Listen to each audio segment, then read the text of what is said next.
Bismillahirrahmanirrahim. Assalamu alaikum. Welcome to session 36 of our course on organizational theory and design. And as you remember, the last session we started talking about organizational decision making, because we are discussing this important issue of decision making, in which the first one or two sessions on this module we spent on individual decision making, and in the last session we talked about organizational level decision making, and we identified that there are four approaches to address the issue of organizational level decision making. And the first approach, called the management science approach, was the one which we discussed in the last session. And we saw that through that approach, huge and complex managerial problems can be solved with the help of quantitative data, with the help of mathematical, statistical analysis, and with the help of computers, where a host of variables can be used, data can be reduced, and then it can be converted into useful information to be used by the top managers of an organization for making organizational decisions. Now, this is one approach of handling the issue of organizational decision making. In this session, we will concentrate on the second approach, which we identified last time as the Carnegie model, which is based on the groundbreaking work of Dale Carnegie. And he is the one who championed the idea of bounded rationality model for individual decision making, but his contribution in organizational decision making are different, and they are much more important and much more potent than any other model, because he was the first person who actually identified how the members of an organization need to form consensus and need to develop consensus and need to form coalitions to address the issue of organizational decision making. Because, as we have seen in the previous management science approach, and through common sense, it looks as if the decision making in organization is the domain of top managers. Now, to some extent, that obviously is correct, because without the consent of top management and without the consent of top managers, no decision can be implemented. No decision can become a policy matter. No decision can become a strategy unless until it is approved and understood and agreed upon by the top management. But this does not mean that top management is the only group which makes decisions in organizations. They are the initiators of an idea. Yes, they can be. Or, as we have seen in the previous sessions, that sometimes the initiation of idea comes from the lower floors and is championed by middle management, and the top management then puts it into the context of their business, and if they think that according to the context of their business this decision is going to be fruitful, they will implement that decision. It will become a policy or it will become a strategy. But Dale Carnegie was the first one, and his research indicated that organizational level decision making involved many managers and not just the top managers. Because top management, we have seen in earlier discussion, the top management is supposed to have conceptual skills, whereas the middle management is supposed to be good in human relationing skills, and the lower supervisory level is supposed to be apt in technical skills. Now, this particular demarcation of the skill levels of the hierarchy of an organization clearly shows that all the three cadres, the top, the middle, the lower, have different skills. We cannot assume that since top management is at the top and they have conceptualizing skills, therefore they will also have the technical skills. That assumption cannot be made. And in most cases, the people sitting on top might have an overall technical understanding of the production process, but they will not have floor experience of working on the production floor, and they will not have the operator level skills to operate a machinery, which is natural. A person who is, for example, heading the department of chemistry in a university will have academic knowledge of chemistry, a detailed academic knowledge of chemistry. But if we ask the same person to suddenly start managing labs without getting any prior training on the collection of samples or on the collection or preservation of samples, it will become very difficult for that person to manage and run a laboratory or to actually operate a laboratory without first getting those skills. So the point which I'm trying to make is that top management has conceptual skills, fine, but that does not mean that they also have human relationing and technical skills, especially the technical skills. Therefore, when an organizational level decision making is required, or when an organizational level problem surfaces, it is important that all the managers are taken on board. That is the recommendation of Carnegie. Because as I've already mentioned, his extensive research, which he did with various organizations in various sectors of the industry and with various contextual factors like size and technology, he came to understand that management needs to be involved and all cadres of management need to be involved in the process of decision making. So management coalitions are what he suggested are required for organizational level of decision making. And one reason is that not every top manager will have all the skills required to make an organizational level decision making. The first reason which we are given by Carnegie is that organizational goals are usually ambiguous. They're not very clear. They're not very straightforward, especially if they also involve qualitative elements. They will be ambiguous. And the operating or the operative goals which are made by the departments for their purposes are often inconsistent with these ambiguous organizational goals. So straight away, there can be a split or a dichotomy of perception and understanding between the 2 or 3 levels of management. Because if the organizational goals are not clear, or even if they are clear, for example, if the organization has a very clear-cut goal of growing by 5% in that particular year in terms of sales, what will that goal mean to the head of accounting department? What will that goal mean to the head of marketing? What will that goal mean to the head of human resources, R&D, head of IT, head of sales? All these heads and all these departments will form their operative goals, should form their operative goals in line with the overall organizational goal, but it does not happen in practice all the time. So that is the first reason which he gave for developing coalitions, so that managers can sit together, managers can discuss their overall organizational goals and their own departmental goals in the light of those organizational goals. That can only happen if there is an atmosphere of coalition and consensus in the company.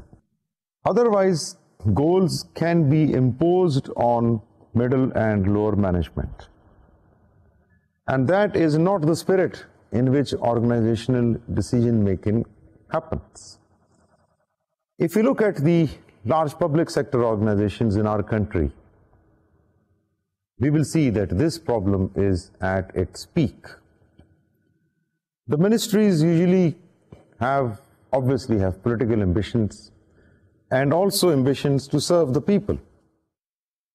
But the goals which they form are usually ambiguous because they are fraught with other political considerations and political decisions. Whether to open a hospital or a school in a locality, or whether to make a dam in a particular locality, these are all questions and these are all goals which have political strings attached with them when it comes to ministries and public level companies. Now, ministries will have various departments under them, and we know how our public sector system works, how much bureaucratization is involved, how much hierarchies are involved in approvals and in implementations and in acquiring the resources, in acquiring the funds and then disbursing the resources and dispersing the funds, initiating the project, then monitoring that project. And during that phase, if the government changes, then it is quite possible that everything is put to a stop or everything is further put into disarray. So we can see that the fear of Mr. Carnegie is most prevalent and most rampant in public organizations, and especially in public organizations in countries like us, where institutions are still developing. So, the dichotomy of interest, the dichotomy of understanding, interest to baat ki baat hai, the dichotomy and the problems of understanding which occur between various levels of management can give rise to a situation where nobody knows what is his role or job, or what is he or she doing, or what is her department doing. Whatever they are doing on daily basis, is it taking the department in a direction where the company wants to go, or is it taking the department in an opposite direction? That situation can only be solved, even at a government level, if there is frequent interaction between the various management layers. And as we know, this hardly happens in our public organizations. Usually the orders are sent through comments on the files. The approval orders or the disapproval orders or the agreement orders or the disagreement orders are orders. They are sent, and if a project is disapproved, then it is disapproved. There is hardly any scope for building coalitions or building consensus. So in that atmosphere, the organizational decision-making process will be hampered, and it will not be an organizational level decision-making, it will become a personal level decision-making, because the person sitting on the top, if he has all the authority, all the power, and if he can ignore all the other stakeholders, then he can and he will make decisions which are purely personal, which are not organizational. So the organizational decision-making spirit is going to come through the collaboration of various management layers. This is even true for those private companies which are very big, which have tall vertical structures. Over there, the tendency can be that departments are living their own lives, are doing their routine jobs, are very comfortably placed in that organization, have no threat from the environment, have no new problems to encounter, are sitting and living in a stable environment. Over there, this tendency of separation between different levels of management can also happen. And nobody can predict that the company will remain in that stable environmental sector forever. If something happens in the environment or inside the company which forces things to change, then how will the managers living or of that company, which are living in their own worlds, how can they quickly now form a coalition or consensus is very difficult to understand. Therefore, all those organizations where there is an air of coalition, not necessarily through horizontal structures, but where at least it is kept in mind that in the issues of making an organizational level decision, various members will be involved in that decision making.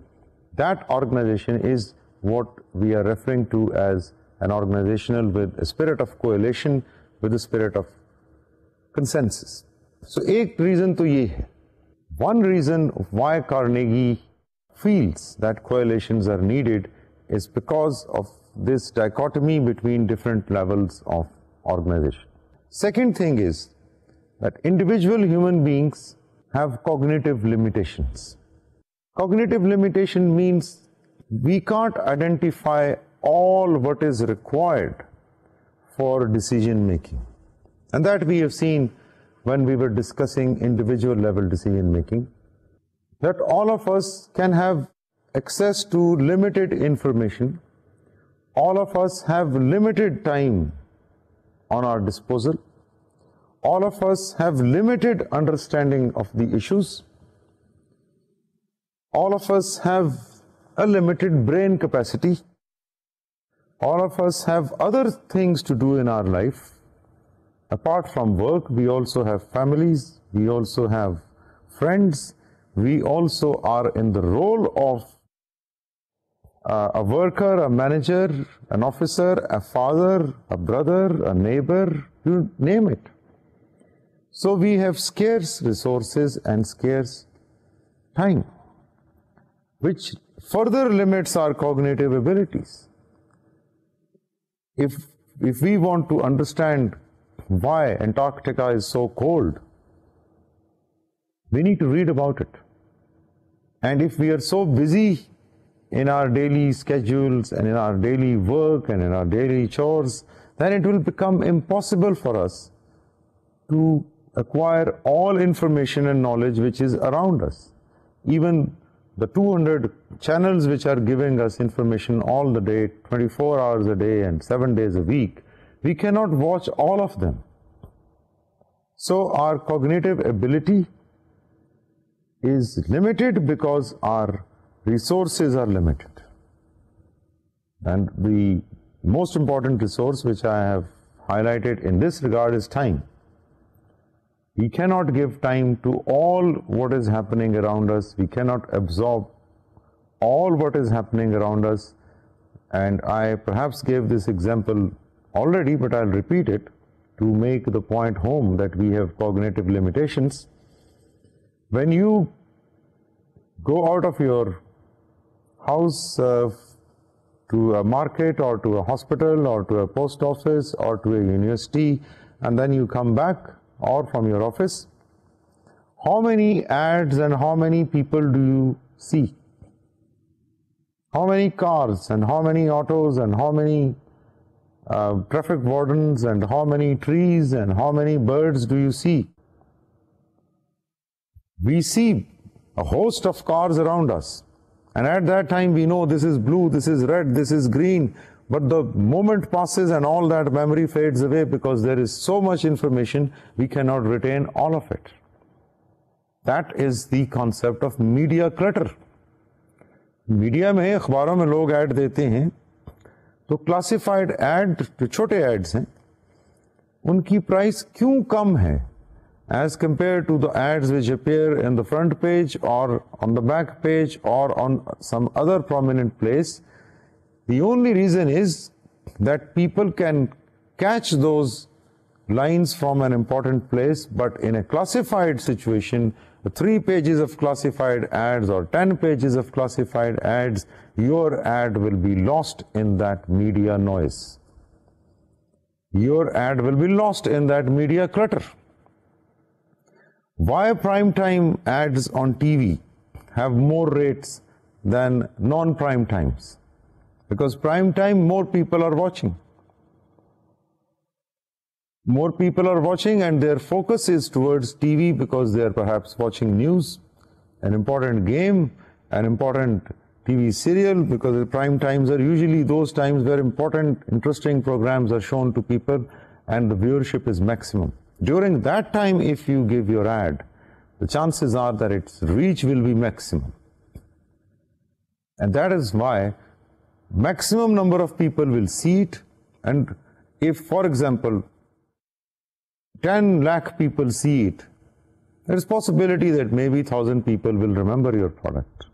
But if only 5,000 people see it, then the possibility is that only 2 or 3 people or 5 people will remember your product. So there is a huge difference between the two, and that is because of our cognitive limitations. You show us something prominently, we will remember us, we will remember it. But when we are shown things in quick succession, in quick motion, and when that information is lost by seeing similar information before and after, then we are, because of our cognitive limitations, we are unable to remember or unable to recall what we saw. Now that is our basic human limitation. And because of this cognitive limitation, it is all the more important in organizations to form managerial coalitions. Because one manager will have cognitive limitations. Even if he is the best manager of the company, the best sales manager of the company has ever hired, you cannot depend on that one person for making all decisions of sales department. Because he might not be aware of certain feelings of salespeople. He might not be aware of their personal life conditions, of the expectations which they have from him and from the company, of the expectations which they have for the next performance appraisal. So he cannot be accounted, or he cannot be held responsible for everything occurring in his department because he is one human being. And similarly, we cannot entrust him the responsibility of running that department single-handedly because he is one human being. He is limited. Government mein bhi aap dekhte hain, when we talk about dictatorship and when we talk about democracy, what is the difference? Democracy is supposed to promote coalitions among people who are governing us. Whereas in a dictatorship situation, it can happen that one person will make a decision and it will be carried out. That is obviously against the spirit of coalition or consensus and against the spirit of organizational level decision making. When we make a national level decision making, in fact the tools and mechanisms are the same which are used at organizational level, which चाहे हम provincial level पे use करें या किसी और regional level पे use करें या नेशनल लेवल पे यूज करें या नेशनल से भी ज्यादा रीजनल ब्लॉक लेवल पे यूज करें, the techniques, the concepts are the same. If we don't build a coalition between the neighboring countries of this region, for example, we can never see to our problems and we can never solve our problems collectively. Then they will always be seen as problems of Pakistan, as problems of India, as problems of Sri Lanka, Bhutan, Bangladesh, and not as problems of Southeast Asia. And this era is the era of regional blocks, not nationalistic countries, not emotionally nationalistic countries, but those countries which are looking to grow together. Look at NAFTA and look at GATT and look at European Union and look at the advantages which they have gained and the advantages which their people have gained through forming these coalitions, through forming these consensus. And look at us. When I say us, it means Southeast Asia. Our people are crushed under poverty. They are crushed under inflation. They are crushed under lack of basic living facilities, education, health. Nothing is available to them. To a vast majority, basic human facilities are not available. But instead of trying to solve their problems collectively by forming coalitions, we are still living in independent worlds like departments, like managers live in their departments. It is just like managers living in their departments, thinking and taking care of only their department and saying that I am a marketing manager, I don't know what happens in production. It's not my concern, is not applicable in organizations, and the attitude that I am Sri Lanka or I am Pakistan, I am not concerned with you, is not the attitude which will now be acceptable in this era of globalization, in this era of trade corporation, in this era of coalition formation. This attitude is not going to work. And Dale Carnegie was visionary enough to understand that organizational decision making will only occur if the various dichotomies and various differences, which are natural, those differences, the differentials are natural. If those natural differentials are addressed through forming coalitions, only then an atmosphere will be prepared in which organizational decision making can take place. So, opposite to management science approach, this model does not assume that analysis can uncover all possible alternatives. I will lay some stress here, because we saw that in management science approach, the emphasis was not on coalitions. Within organizations, the emphasis was not on forming consensus or coalition, but the emphasis was to gather data. And that data can be collected through analysts or consultants or planners. And then in the light of the data analysis, decisions were made, and the basic assumption was that data can uncover all possible alternatives. Here, Carnegie is telling us that this might be true for some problems, some program problems, but problems involving complex human behavior, problems which are not routine, which are novel, they cannot be uncovered by accumulating data alone.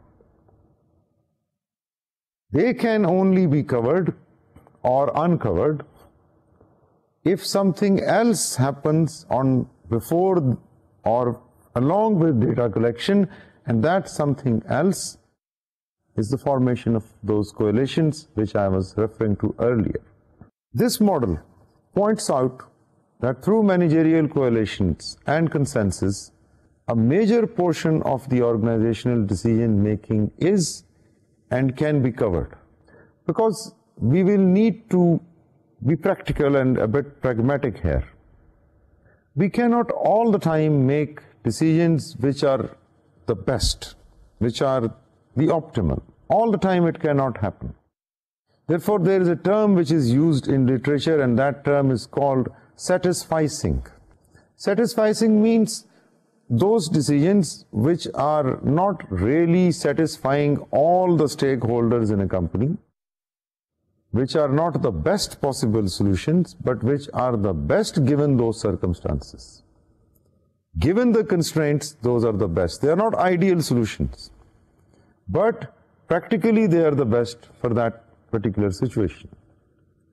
So this is also the message of this model, that we cannot go for the ideal solution, which is perhaps the assumption of management science approach, where through collection of data, the attempt is that all possible alternatives should be uncovered, all possible alternatives should be analyzed in the light of that data, and then the best alternatives should be picked. काफी mechanistic है ये तरीका decision making का, whereas this which Carnegie model suggests is more organic, because it involves the linking and coordination of people rather than solely relying on the hard or soft data. Program problems can be solved relying on past patterns. That we have already seen. In individual decision making, we discussed that. In the management science approach, we discussed that. The problems which are repetitive, and 80% problems occurring in a mechanistic setup or in a setup where machines are operating, are perhaps repetitive and routine problems. But non-programmed problems demand bargaining and they demand conflict resolution. Because non-programmed problems may, for example, you are an HR manager in a company and you are handling a complaint by a female employee which is about a male employee, and she thinks that this male employee is crossing his limit in behavior. I'm not talking about a straightforward case of sexual harassment, but the female thinks that the male is crossing his limits. This is a novel problem. This is not a repetitive problem. This is not a programmed problem. There is not one way of solving it. There is not one written procedure which will tell you what to do when a female comes to you with that particular problem. This problem will not be taught to you in any textbook of management, in any textbook of psychology. So what do you do then? Now these are the problems which can be very, very damaging for the organization because they can lead to conflicts. They can lead to confrontations. These problems demand, what will you do in this case as an HR manager? You will probably, first of all, listen to the story of that lady, will sympathize with her, will assure her of some solution. And in fact, you will ask her in this case, what do you think we should do? Should we confront that person? Should we call him now? Should we hold a separate inquiry? Or should we just give him a warning? Or should we just monitor him closely? So there are various solutions and alternatives which you will discuss, and perhaps you will agree upon one, or perhaps that woman is so distressed that she will not be able to give you any alternative. So then you will perhaps then listen to the story of that person. You will collect information. Then a stage might come when you will ask them to sit face to face, discuss this issue once for all. So you see, there is bargaining involved in it. There is conflict resolution involved in it. There is confrontation resolution involved in it. It is a typical case of solving an interpersonal conflict, a grievance issue.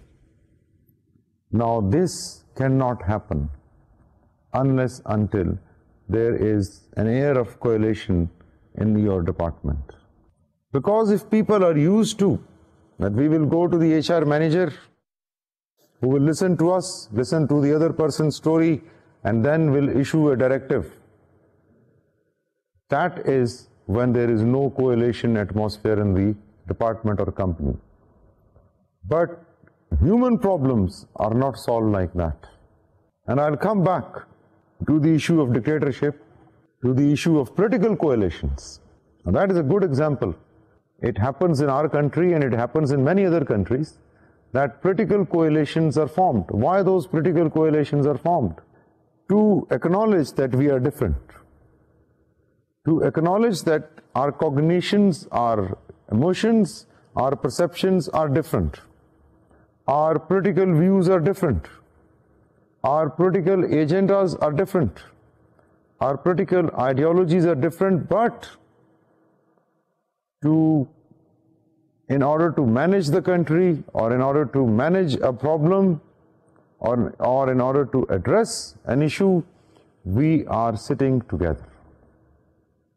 We are supporting each other so that we can solve pressing national problems. So coalitions are good in a country like us or in other developing countries because the viewpoint of different people is taken. That is what the real purpose of democracy is, that everybody is taken on board. Everybody who has got a representation, who has got a mandate from people is put on board, and whether you call it an assembly or whatever name you want to give it, it is basically a house where coalitions will naturally develop. And those coalitions can be purely political for gaining political advantage, and ultimately the political advantage can also be used to serve people, but it can also be used to build your own power bases. But if the intention is to solve the problems through coalitions, then coalitions are good even for the politics of a country, because through coalitions, those differing sections, those differing parties will sit together and will start understanding each other as human beings. When they start understanding each other as human beings, with emotions, with feelings, with cognitions, with ideologies, then they understand each other's perceptions, which means they start understanding each other's point of views. And when that happens, then that is what we call as that developing mutual understanding. And that mutual understanding is not friendship, is not necessarily a personal level friendship, but it is a working relationship. Like we go in the office, we are not friendly or we are not friends with all the people who work in our office. We can be friendly with all of them, but we can't call them our friends. They are our working relationships. And if there is warmth in those working relationships, and if there is a spirit of consensus and coalition in those working relationships, then it is possible that our level of understanding will increase. And when that will increase, then sitting together, we can come up with better solutions, we can come up with better options to problems, we can come up with better alternatives to our problems, and those suggestions or those decisions will be, in fact, those are coming from all the different types of managers or all the different types of politicians who are representing different groups of people. So that means the coalition is not only at a superficial top level, but the roots are deep. So ultimately, the people of working in those departments or people living in those constituencies, they will also start forming coalitions at local level. And a spirit of coalition or spirit of consensus will spread across that region or across that company. And when that happens, then organizational decision making will not only be that it will be more smooth, but it will be more rich, more just, more transparent, and more manageable. So this is what the Carnegie model says and what the Carnegie model tells us about organizational decision making. Its basic assumption is different from management science model, which relies heavily on data, quantitative data. The Carnegie model, instead of relying on data, relies on the formation of managerial consensus and managerial coalitions. And it highlights the issue of non-programmed problems, which cannot be solved always by a management science approach. Now, like any other model, this particular model has its weaknesses and it has its strengths. We'll briefly see what are some of the weaknesses of this model. Strengths we have already mentioned, that it is a model which is more practical than the management science model in situations where non-programmed problems frequently occur. Non-programmed problems, remember, we also mentioned, can be solved through management science approach, but the problems of human feelings and human emotions, which are very complex and which demand extensive human relationing and human skills, perhaps cannot be all solved through management science approach. For example, It is a long debate in literature whether job satisfaction leads to increase in job performance. It's a very complex issue of perceptions. It's a very complex issue involving human attitudes, human emotions, human expectations, and if we try to measure it, the relationship between job satisfaction and job performance, then the issue has not really been resolved, because it could be different at the top level of an organization, it could be different at middle level of organization, the relationship could be different at lower level of organization. The problem is that in literature, many studies have been done at supervisory level to measure the impact of job satisfaction on performance. And the criteria which are used at that level are obviously very different from the ones which are being in operation at the middle management levels. So that problem, job performance satisfaction relationship, purely based on analysis, we cannot get a very rich and a very clear answer unless until we supplement that quantitative data with qualitative data and with qualitative variables. So we were discussing some of the critiques on the Carnegie model. So पहली चीज तो ये कि the model is ideal for problem identification stage. वो क्यों? Because different levels of management have formed consensus and coalitions. They have had their meetings. They have discussed the issue. So problem identification stage तक तो ठीक. Problem solution में भी we can say that now obviously people have their own interests and their own vested interests and priorities, but problem solution identification stage, this model will work, but it will demand very, very heavy mechanisms for coordination and horizontal linkages. ये critique इसलिए है because this will be, without this, we cannot implement or we cannot adopt Carnegie way of solving organizational decision problems. The supporting structure should be in place. The supporting mechanisms for developing coordination should be in place. Integrators का role हो.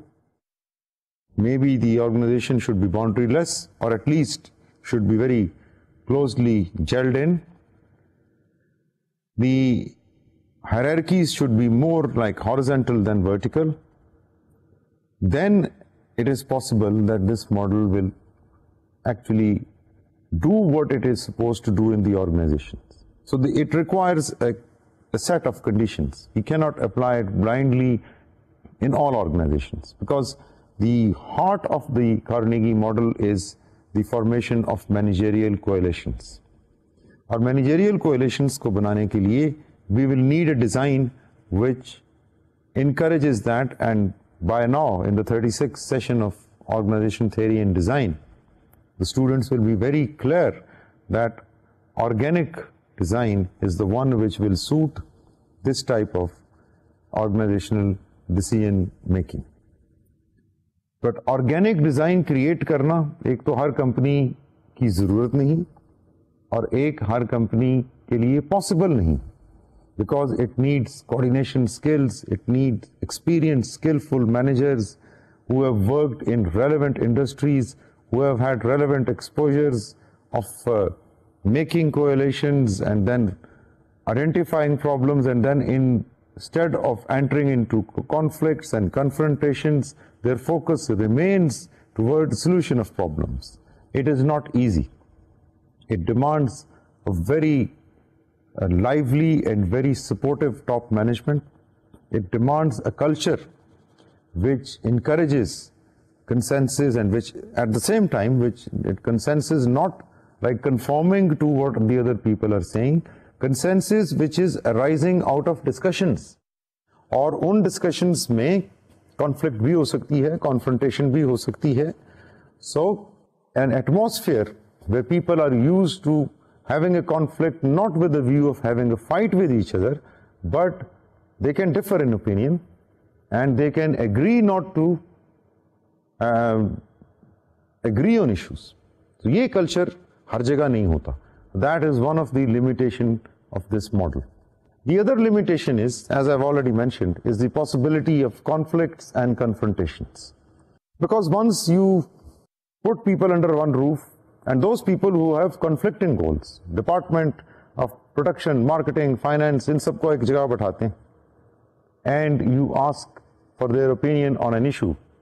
So their opinion is being biased or distorted by their departmental loyalties, by their cognitive attachment with their departments, by their emotional attachment with their departments. So obviously they will have conflicting views, and these conflicting views can easily turn into a conflict or confrontation. That is a possibility.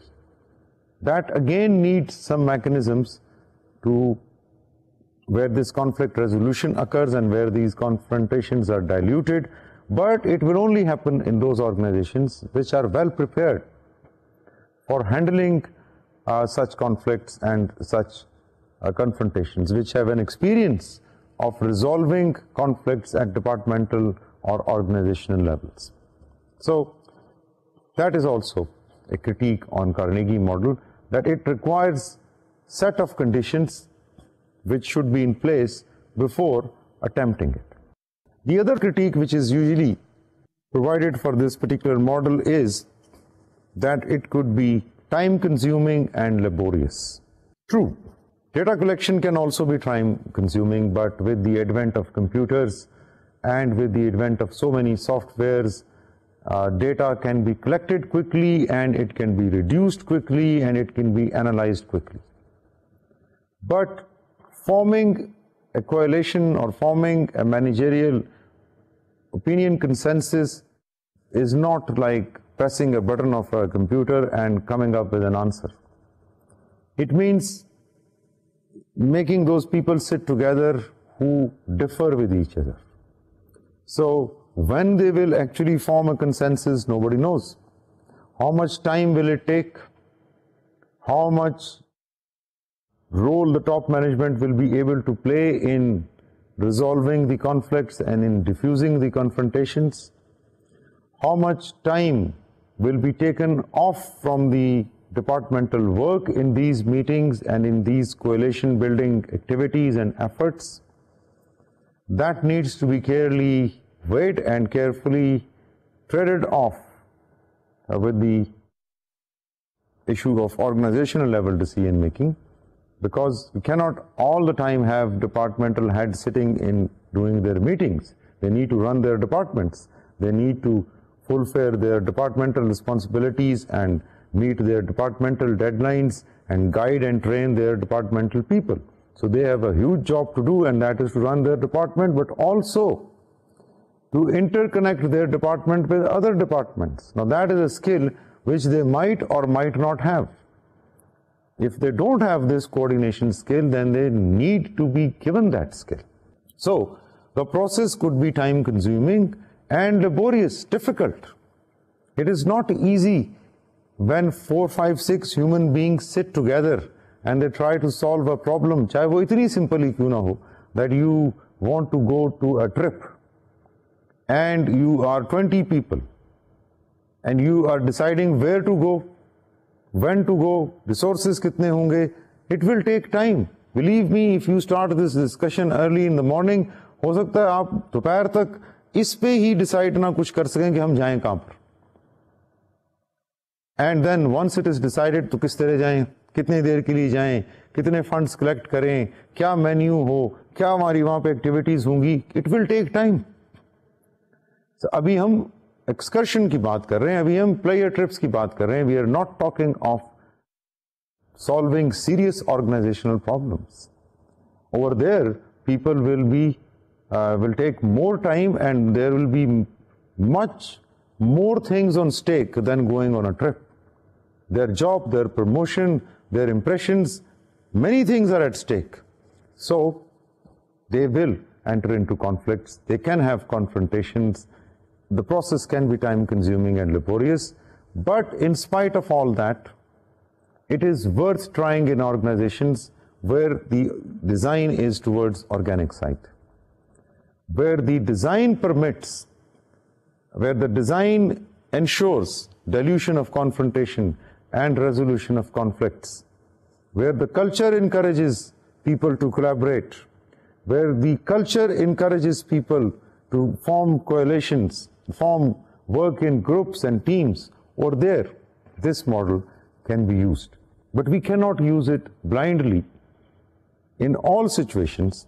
In complex program decisions, we might find this model very, very less useful, because in the complex programmed situations, the ideal model to use can perhaps be management science approach, which is giving us information, which is giving us solutions based on huge data, which is collected from various sources and from various, there is an interplay of a host of variables, and there could be a mathematical equation at the end which is solving our problem.